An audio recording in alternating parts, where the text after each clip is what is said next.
Oh my God. Why? Fucking why, man? I've been plagued by poor performing rolling stock. Seems I've spent all my time working on locomotives and have neglected the freight cars. Once all the filming mishaps became excessive, I decided to sit down and go through all my medium good to good rolling stock and give them a tune-up. Tuning up rolling stock has three key issues to focus on: adjusting the car's weight, adjusting trucks, and installing metal wheel sets, and adjusting coupler height and trip pins. I'm going to go over all the procedures and tools needed to perform these simple tasks. Hello, I'm Ron, and welcome back to another episode of Classic Model Trains. In this particular episode of rolling stock tuning, I'm only going to be focusing on the mid-grade to lower upper level rolling stock that's already got Kadees installed and that the couplers are in draft boxes that's mounted on the body. It's where the couplers don't turn with the wheels. The lower grade or entry level cars, typically, for the classic stuff, they had horn hooks on them, and the couplers also turned with the trucks. These are called Talgo trucks. I'm going to make another separate episode focusing on these, upgrading the wheels, and installing draft boxes and Kadees on these poor ones will be the very next episode coming up. Out of these three steps, weighting the cars is probably the most controversial out there. The NMRA, that's the government body that, makes sure that we're all safe and stuff. No, that's different. They set some recommended practices, RP-20.1. And they've come up with a universal weight that should be out there. Now, some of the guys that can lay really good track, and they're running like code 50 because they're that good, they feel that they don't need to weigh their cars because their track is so good. Some guys, you can't lay track very well. It's difficult. It's definitely got a learning curve to it. And the NMRA found out that if the cars are all equally weighed to a certain standard, it makes them negotiate the tracks and some little inconsistencies that are in them. It's found out that, the different manufacturers make cars of the same model in different weights. They can vary by an ounce or 2 ounces. And they find out that if you have a long line of cars, you're going around a curve, the heavier cars have a tendency to pull the lighter cars off. It's called string lining. So the longer the car, the more that it should weigh compared to shorter ones. And this helps to negotiate curves. And also a lot of railroad clubs out there require that if you bring your rolling stock down to the club, it's got to be NMRA weighted within their specs to run on their tracks. Now the other two tasks of adjusting the trucks, putting good wheels on, coupler heights, trip pins, seems everybody's in agreement on that. Everybody's like, yeah, that sounds like a pretty good idea. Yeah, do that. But the house is definitely divided on the weighting. I filmed this episode over about 3 days when I was working on my rolling stock, and I found a few of them to use as examples to show you what I do to fine-tune my cars so I can roll them around the track and not have any more derailments. The following items will be needed for tuning your car weight: a digital scale, a homemade length plus weight guide, and 1/4 ounce lead self-adhesive automotive wheel balancing weights. I want to show you this weight scale that I built here. Simple piece of plywood, chunk of flex track that's on it nailed down, and then I put inch marks on the bottom of the whole thing over here. So the cars have to weigh, according to the NMRA recommended practices, the car has to start off weighing at least 1 ounce. And then for every inch in length, you add 1/2 of an ounce. So instead of having to sit around and do all the math, I just wrote it down so that way I can set a car down and it's going to tell me exactly what the weight of the car should be. First, I want to know how much it's going to weigh. So we'll get our scale out here with my graduated scale numbers right here, set to pounds and ounces. I made that mistake a couple times where it was on fluid ounces. That will throw your measurements off. Looks like this is supposed to weigh just about 3.5. So it looks like we're 1 1/4 ounces behind. So if I added an ounce, what's that going to give me? It looks like when we open it up, we're going to want to add about 1.25 ounces to it to get this car to weigh NMRA specs. So now that we know that, let's get this thing parted out, start updating it. 1 1/4 ounces Centered up. Those are nice and centered in the car. We'll put this body back on. Push her in until she clicks. 2 clicks. Now adding weight to boxcars, reefers, dry vans, anything that's big and enclosed, certainly easy enough because you can hide the weight on the inside of them. But when you've got an open hopper, your weights are going to be kind of looking like this. So you can either fake it out by putting a load on top of it, a fake load that you can commercially buy, or a lot of guys will make their own loads. So weight for hoppers goes in there. Gondolas, of course, they're open.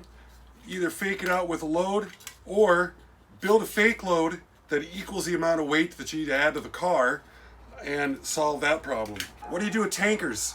A lot of times tankers are glued together and you can't get back inside the body. Some guys, you remove the frame, you drill a hole in the bottom, big enough for BBs. You put BBs in until it weighs is what you want. Then you put some thinned out white glue inside there, put a piece of tape over it, and then you set your car back down like this with the tape that holds the glue in. Everything will settle down towards the bottom, and then you're able to weight your tank car without damaging the body, opening it up. The following items will be needed for tuning in your trucks. Brand new all-metal wheels and axles, a MicroMark truck tuner cutter, an NMRA standards gauge, and some synthetic light oil. Now the stock wheels that come with these things, I don't like them. I don't like them. I use these ones right here. Every car that's going to go on my layout for permanent use, I'm going to go ahead and put these wheels in them. These are those fancy trucks that's got them springs in them. And the end frames, they're conductive. Give these trucks a twist. Rotate them. Give them a 45 them. But you got to be careful because if you twist them too far, then these little springs here will pop out. And then you're on the floor crawling around trying to find those.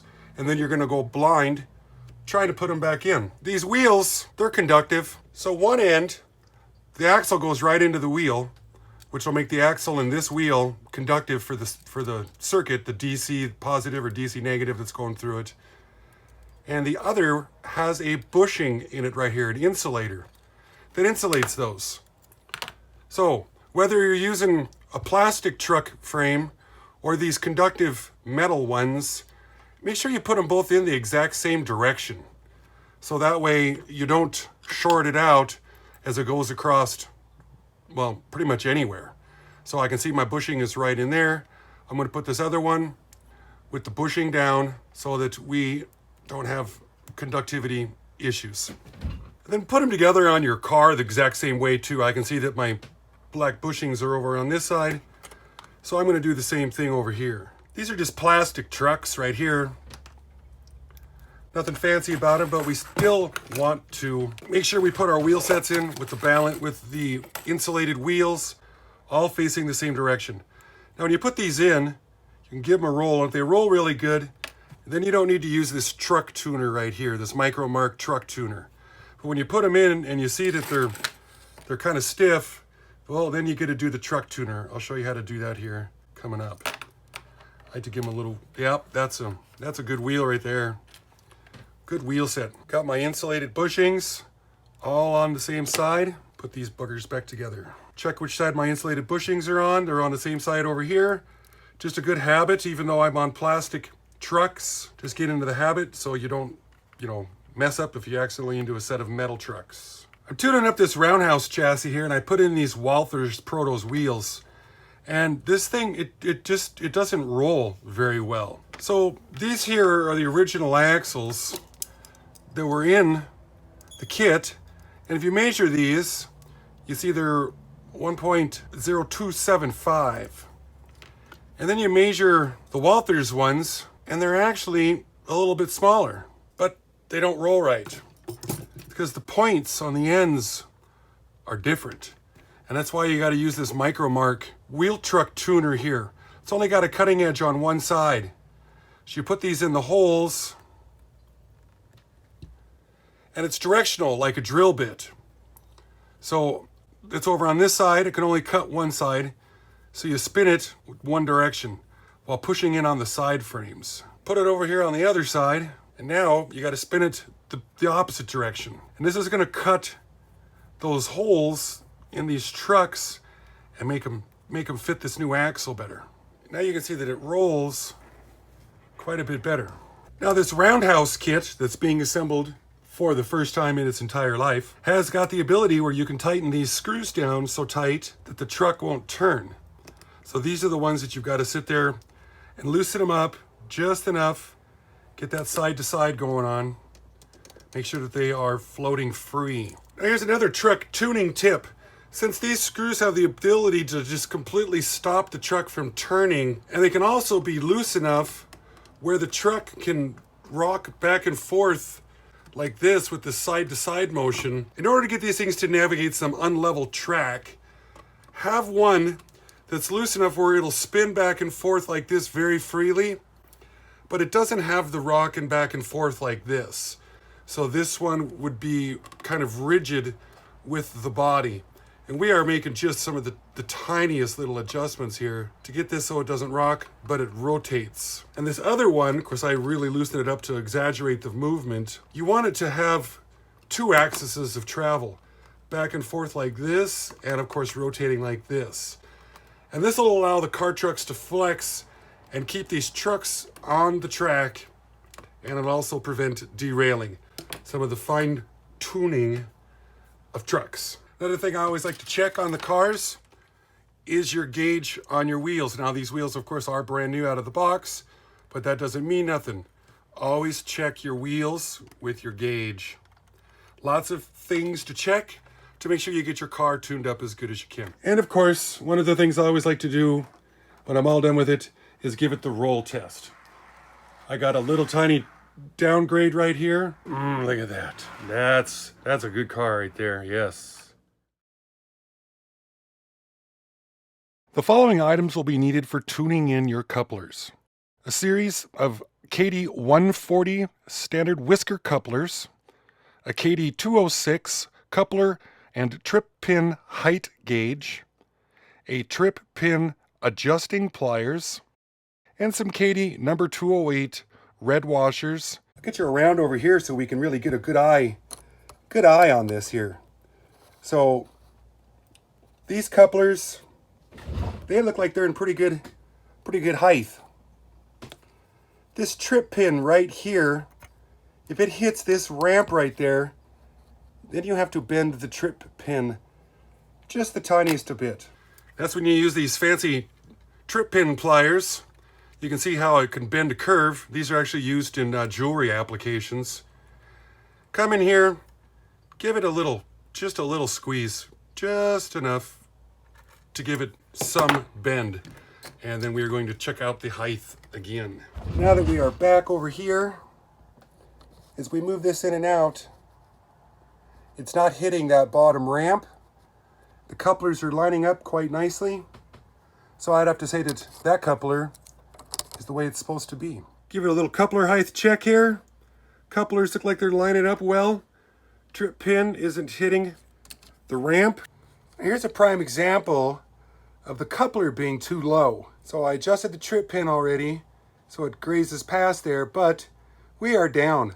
So this is what you got to do to fix that little problem.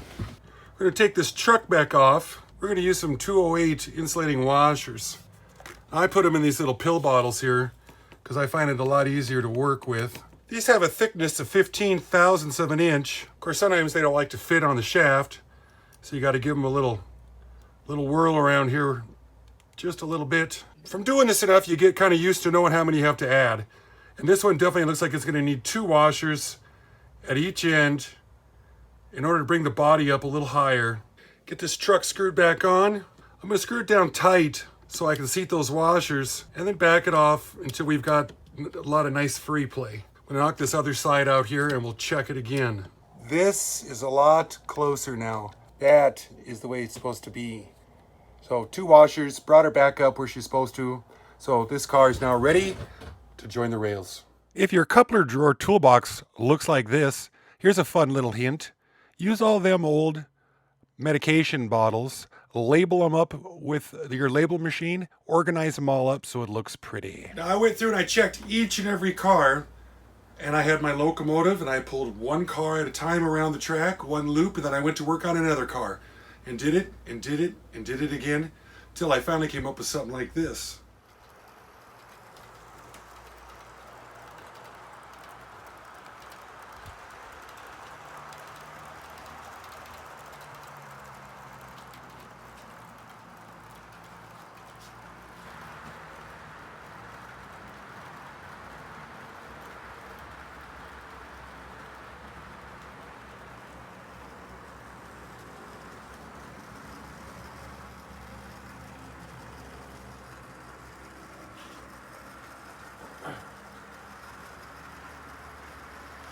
I need to get more better cars.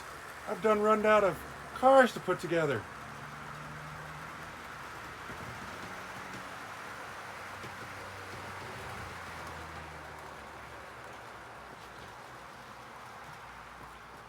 Yump them. Oh, another, what do I need? 3 more feet of cars, and I can cross over itself. That's the goal, isn't it? That's the dream. At least this one happens. In one tunnel, out the other. Still not derailing. Oh, I'm pretty stoked. Oh, yeah. Mwah. Kiss its butt. That is the longest I have yet to pull on this less than 1 year old layout. And that is the most amount of cars that I've ever pulled ever. So this was a huge getting all these cars running. Don't forget, my very next episode, we're going to take an entry-level car, and we're going to find out there's about 3 or 4 different ways that you can upgrade those to make their performance better. They're, of course, still going to look the same, but they're going to perform like a $50, $60 car out there. So if you ever want to reach out and contact me, I've got a Facebook fan page, Facebook.com/Classic Model Trains. Thanks for joining me on another great episode of Classic Model Trains. I'm Ron. Bye-bye.